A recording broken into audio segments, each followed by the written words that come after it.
But this is what's going on. As you can see, the truck is gone because we no longer need it.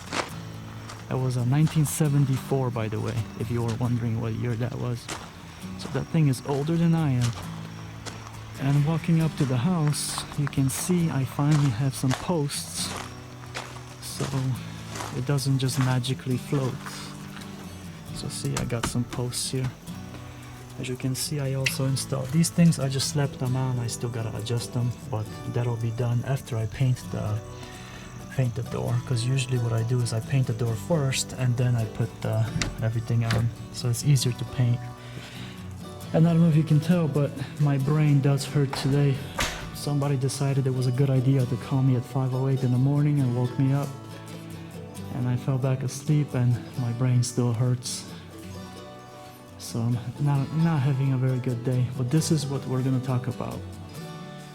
So as you can see, the first thing is the spaghetti monster, and we're gonna work our way down with all of this like I usually do.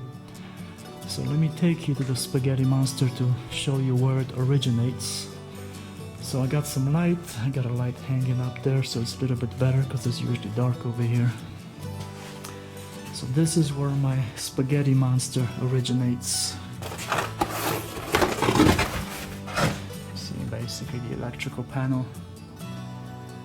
I got the inspection scheduled for tomorrow. Today is Sunday. Figures my brain hurts on the weekend. It never fails.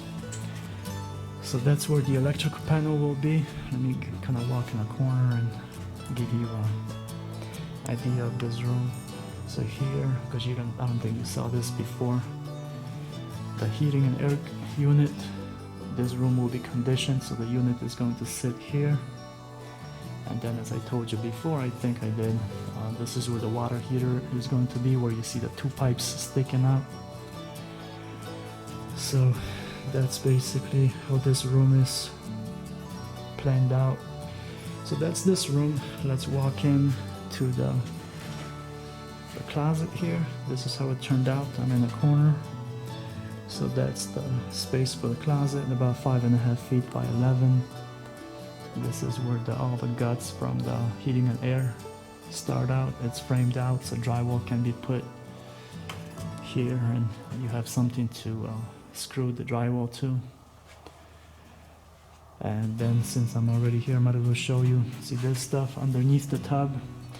It gets sprayed in there just so you have a little bit more support when you're standing in the tub. So the way they're made is, if you don't put anything in there, it'll kind of give way when you're taking a shower or whatever. So this way it feels a little bit more stable. Speaking of stability, in the last episode I told you the tub needed something to be nailed into. So there you go. So we got that stud over here. So it's screwed into that. And that's the walk-in shower with the seat that I told you about.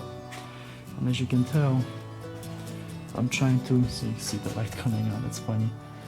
This is dark, kind of for accent, and I did the same thing with the door, just so there's some pop, so not everything is the same color. Let's see. Here's also some guts of the piping, the hot and cold water. Like I said, I'm sorry, it's just my head. I really don't feel good. You see the white pipe is sticking out, that's the vent. And then, speaking of vents, this here, where the pink insulation is, that's what I call, a fancy name contractor talk, is fart can. That's just a light with a fan, an exhaust fan, to get your, whatever goes on in the bathroom, get it out the bathroom. And see, it goes that way, and boom, it goes straight outside. So see, there's a vent for the bathroom, heating and air, and you can see all these guts. I guess let's walk in, because there's one in the closet here too.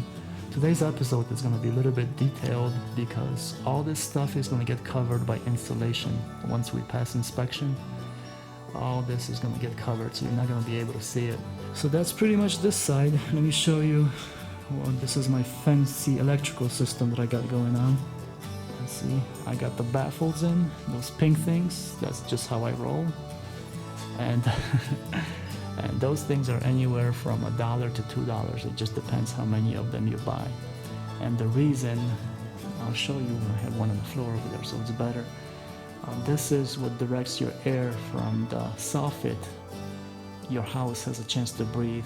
You see the shadows on top of them. They're right there. That's the way it gets your air into the attic so your house can breathe.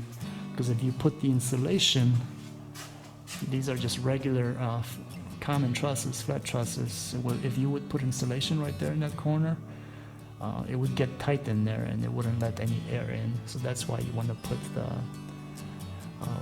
at least one row of baffles in. So you want to bring that air into the attic. So like I said, I like my homes to breathe. My guy got a little crazy with the spray can.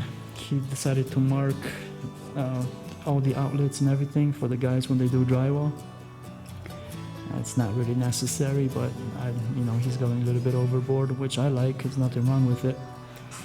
But usually drywallers, they could be the best ones out there, but they will cover up your outlets, and then you gotta find them. So sometimes they do, sometimes they don't. That's just how it works. It's not a big deal.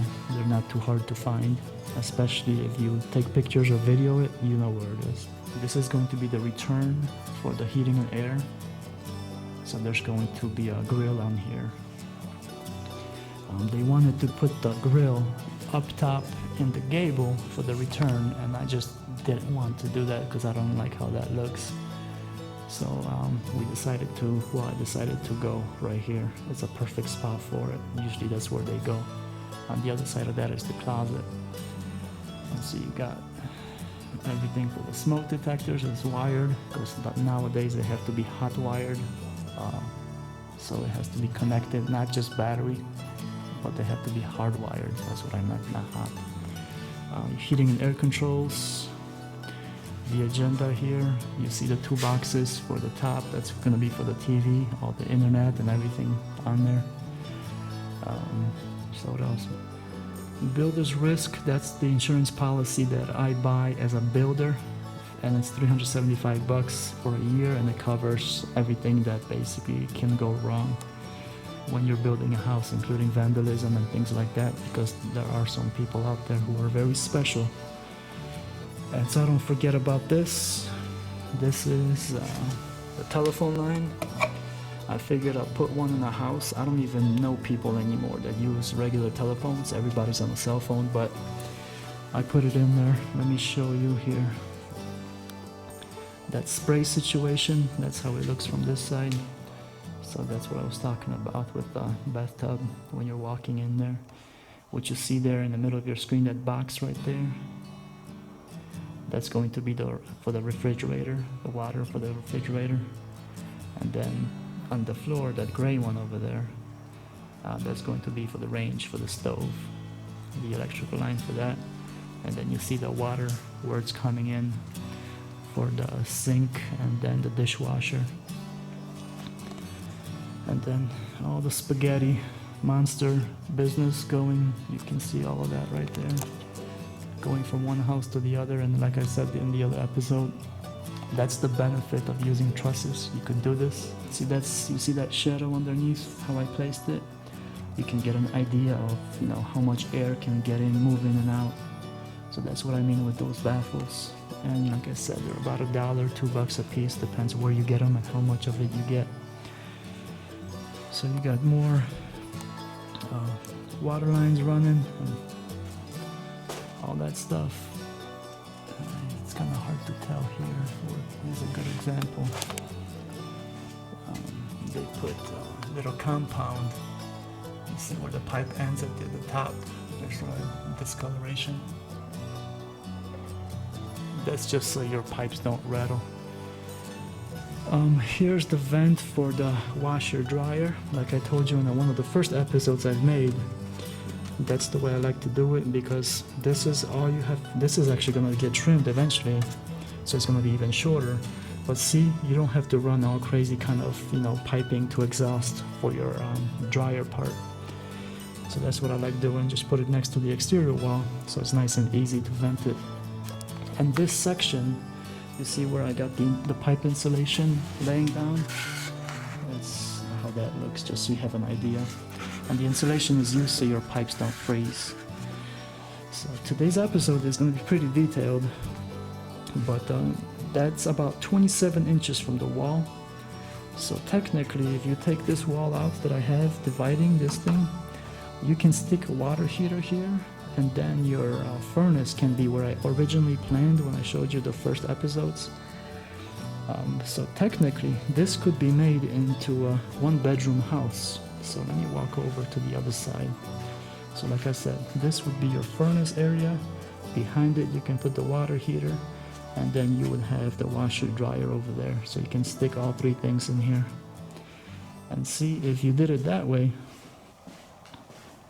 you would come into the door, and that's what you would see. So you would have your kitchen. So this side of the house wouldn't exist.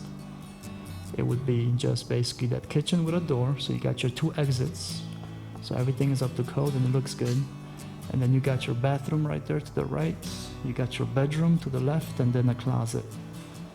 So technically this could be made into a one-bedroom plan, and I will have these plans available eventually on my website. So what else do we have on here? I'm almost, like I said, almost ready for inspection. Well, I'll show you, I guess, what I lack.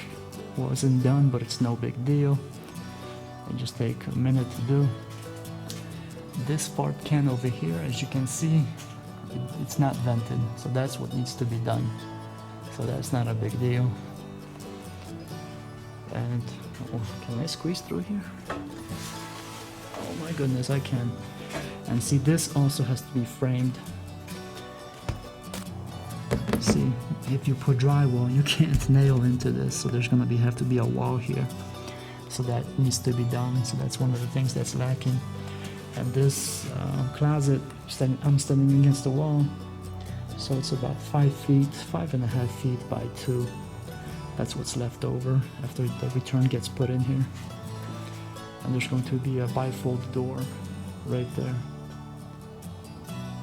See, that's once again all the insulation, all the guts, insulation for the heating and air. That's what I mean. And then here's the place for the fan, because in this house I'm gonna put 3 fans in here. I don't know what else can tell you. Like I said, I feel terrible today, so I don't feel good at all. But so I'm gonna end it right here. So thank you very much for watching. I will see you guys next time. Take care.